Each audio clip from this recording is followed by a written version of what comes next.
Hi, and welcome to the Law Simplified. I'm Shavin Bandad Naik. Today, we have a very special guest with us once again. She's achieved a very rare feat, a first class LLB from the University of London. We have Miss Rufruf Chaudhary from Pakistan. First and foremost, congratulations on your achievement. Job well Thank done. It's no small feat to get a first class LLB from the University of London. I'm sure you have a lot of insight to provide the viewers of this channel as well as any other prospective LLB student from all around the world. So just to give a bit of context, Rufruf, just can we have maybe a little bit of background about you, your journey towards the LLB, and why you even decided to do an LLB? First, thank you for having me. And my journey has not. I would not just end up saying that I always wanted to become a lawyer. It was never that.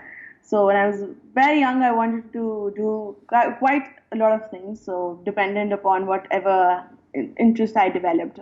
So I wanted to be a painter, and I wanted to do a lot of different things. I was into drawing, so I thought probably I'd go into fine arts or something. But and then I had a like I wanted to do economics for a very long time since my O levels. But then when I was in my A levels, so I had A level law. So at that time, I really developed an interest of what LLB would be actually in the future and what prospects it would be bringing. Uh, so probably that was the time when I decided that yes, LLB is something I would really wanted to do, and I never had any a connection with a lawyer or something, apart from the fact that my grandfather was a lawyer, and I never got to meet him, but I really had that stories of him, of how he represented himself in court. So probably that was something that was at the back of my mind, but I don't think so. That was probably a very sole reason for why I wanted to do LLB. But I think that was something that made me a bit more inclined towards choosing law.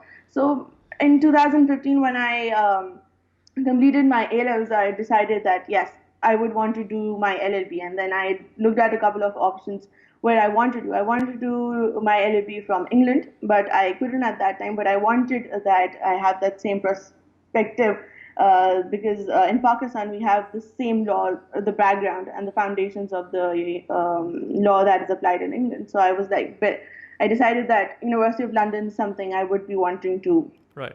do my degree from. So that is when I decided that LLB is something I want to do.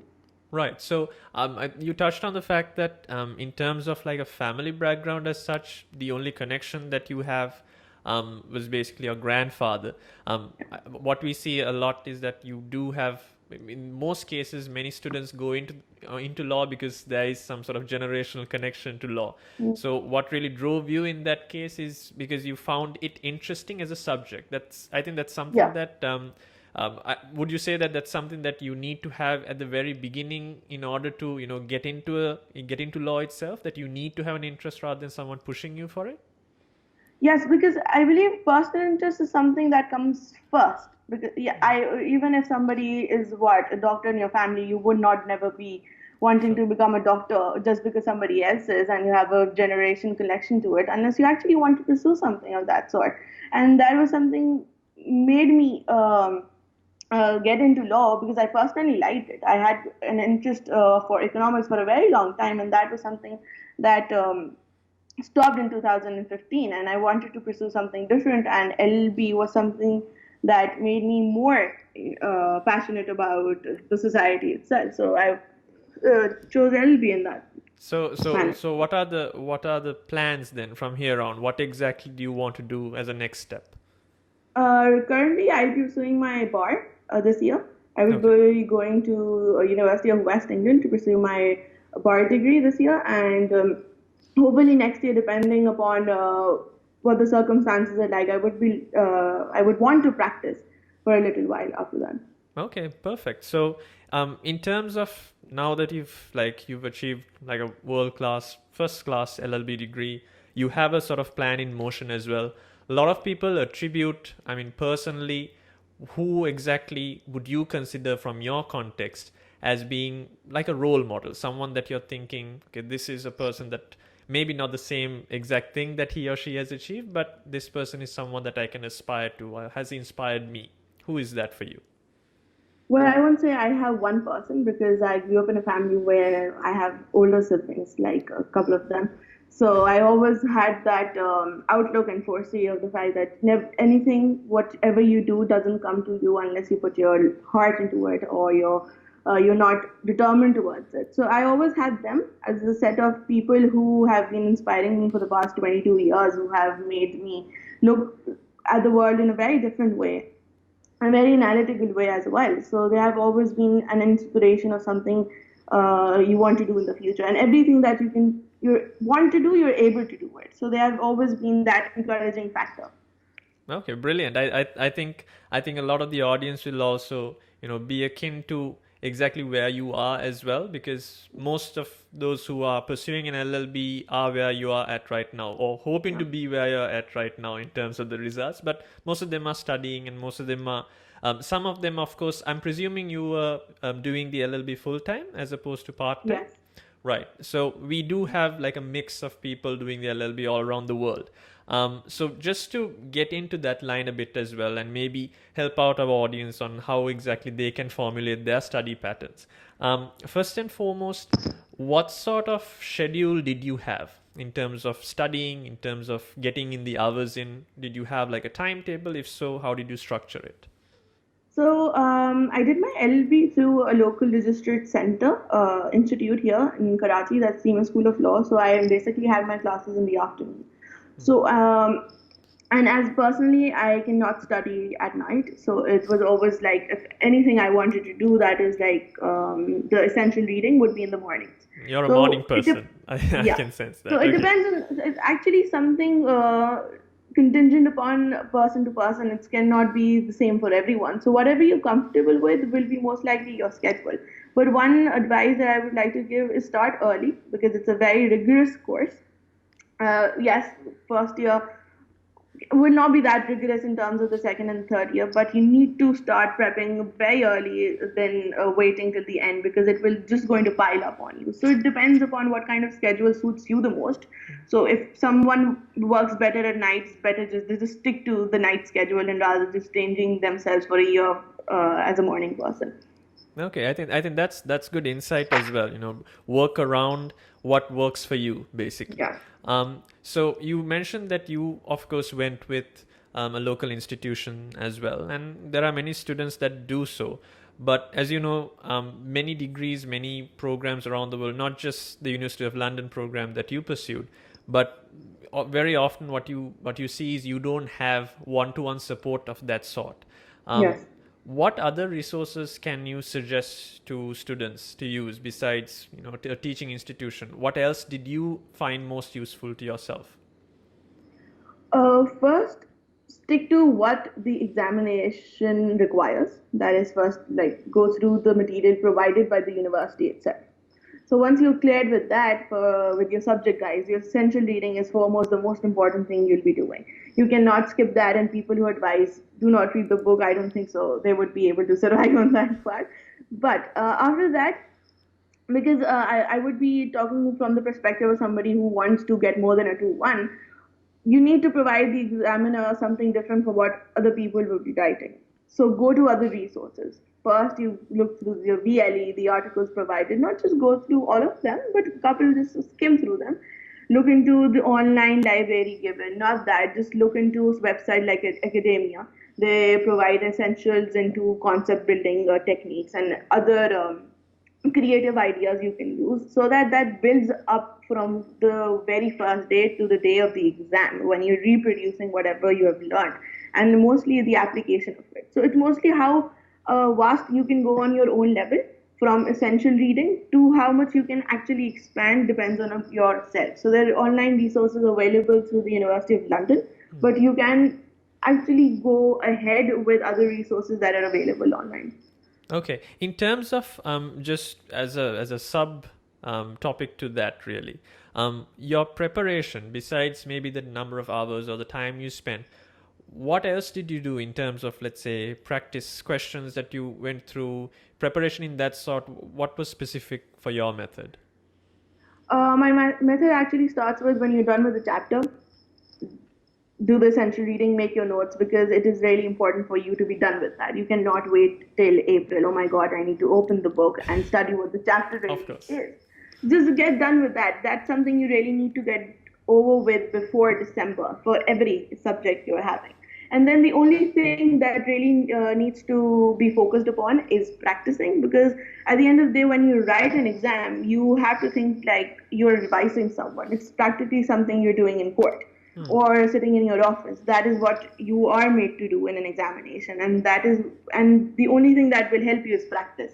Practice as much as you can because that's what is expected out of it. Somebody as an LLB student after 3 years you will be expected to just advise somebody, and that is something the examiner also wants. So after December, it's most likely that you just focus on the past papers and not the essential reading or anything of that sort. I think that was a very good insight as well, because what you're suggesting is always look at the exam as you're trying to revise and you're trying to explain it to someone in a very, very digestible manner, so to speak. Yeah. But I mean, from everything overall, when you look at all of these things, all of the resources, whatever additional support you had, what would you consider as you didn't just how I usually outline this for students also is you didn't just pass the exam, you aced the exam.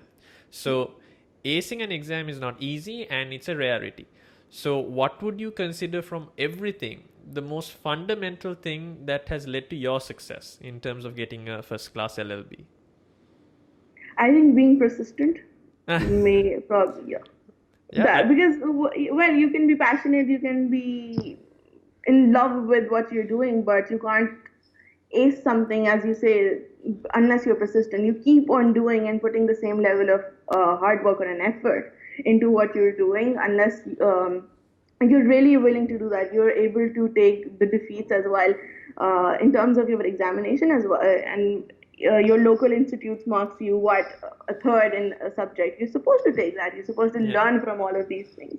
So that should make you stronger, and you should be more persistent in what you're doing. Continue to do that and put the same level of with the same level of interest. Perfect. I think I think that sums it up in terms of how exactly you should look at what's going to support you besides just the material. If I may just dive a little bit deeper into your techniques, though, because everyone has their style, everyone has their personality, and that that should come through an answer script whenever an examiner reads. What was your method like? I mean, obviously, you know this better than anyone. When you go through different types of questions, different types of subjects, you have different techniques that you employ, be it an essay or a problem-based question. So let's just take one of that. Let's take a problem-based question. What were your specific techniques in terms of breaking down a question? What was your method like? I like to explain it to people who are just starting the LLB. You should think that you're advising a very hypothetical kind of person doesn't exist, who is actually in dire need of your help right now. So just take it step by step because you need to understand how the problem question works. That is, you need to address the issue. You need to have a reason for addressing the law you are addressing it with, and what you think is the best option for your client. So what we call it is we sum up it is as an IRAC. So that's an issue, relation, problem, and analysis. So that is how you address a problem question. So I never liked essay questions. So problem has always been something I've always been interested in. So because I've been a criminal assistant as well, so I had the opportunity to check criminal examinations, monthly test papers, and everything. So I understand a lot of people lack a lot of analysis. They know the law, they tell what's going to happen, but they don't actually analyze the situation for them. You're not making it easier for the hypothetical client you have. You're just making it a bit more difficult. You need to tell him these are the two sets of solution, and I think the one I'm going to conclude with is the most probable one, and that's going to help you. So you need to take situations very realistically. Just think that you are a lawyer, and you need to consider that from the very first day you enter LLB, because that is what an examination will be expecting out of you. So just live the situation you are actually handling. I think I agree with you quite wholeheartedly there, because it's all about training you to practice at one point of time. Leaving aside essay questions, that's completely understandable. But problem-based questions, Yeah. definitely, that's, you're advising somebody. They don't need to know the A to Z of the law. They need you to address the issue that they have come for. After all, they're also on billable hours. So I completely agree with you. That's very good insight. Um, Obviously you had the opportunity of selecting your optional elective subjects apart from your mandatory subjects as well. um, Very direct question, what was the hardest subject that you had to tackle and why? I think trust law was probably the hardest of all of them for the 3 years. Okay. Trust, and I would say property. I know I probably not property, but trust was the hardest of all of them for the past 3 years, I believe, because it's a bit more technical than other subjects and it's demanding in terms of how you think. So it expects a lot of critical analysis at the end. No matter how much you know about a certain aspect of equity and trust, it comes down to how you tackle it and how critically analyze you do it. So equity and trust was the hardest for the past 3 years. Okay, so because perhaps also the fact that it's not something that we encounter in our everyday lives Yeah, either, right? yeah. Contract, even if you're a layman, you still manage to Probably have be able contract. to understand it. Yes. Okay, so sort of towards the latter part here, because I know that you have to make plans yourself and you have other things to do, rough. But just to outline a very few things to just sort of cap out our interview or this discussion. Um, in terms of your selection, though, what optional subjects did you take besides your I mandatories? had, yeah, I had a commercial Mm-hmm. law company, and I had Islamic as my electives for second and third year. Okay. So these three out of all of them were my optional subjects. Any particular reason why you selected them? Because you don't have a lot of options here in terms of electives. Due to probably shortage of teachers, you don't have a Right. lot that can be offered. So you have a couple of only probably four as electives, and the reason I chose them is one, you have to look at the entirety of what you're studying. So if you have three very hard subjects, it's better that you take something that is not going to pressurize you a lot, but also interests you. So you have that kind of a dilemma that one thing that's supposed to interest you also has to be a bit more easy to tackle at the end of the day, because honestly, it's a very rigorous and program at the True. end of the year. So May and June are the toughest of the 2 months you'll be facing. So something needs to be easy at the end. Yeah, that's perfect. I think, okay, so you did have a limitation though that you couldn't Yeah. really go through the full gamut of it, but I think a lot of the viewers and a lot of students would agree that if it's up to you to select, not only should it be something that's useful, yes, but it should also be easy. That makes perfect sense. Okay, so just to wrap up, any advice for a prospective student? Let's say someone who was in your shoes at the point when you were thinking of arts, when you were thinking of going into economics, painting, all that, right? Sort of, confused as to where exactly to go No. with your career. Someone who's there, what advice would you give him or her? Come to law with an open minded, with of course with an open mind set, because after 3 years you don't have to be a lawyer. You can be anything. It's something that's going to assist you for the rest of your life. You can go into anything, and law will be there to help you. So when you're choosing it, you're not supposed to be confused. You're supposed to be very happy about the fact that you've chosen something that is going to help you for the rest of your life. So it's nothing to be troubled about if you're going to an LLB program, because everyone needs a lawyer. You can think that, and that is probably going to be very easy.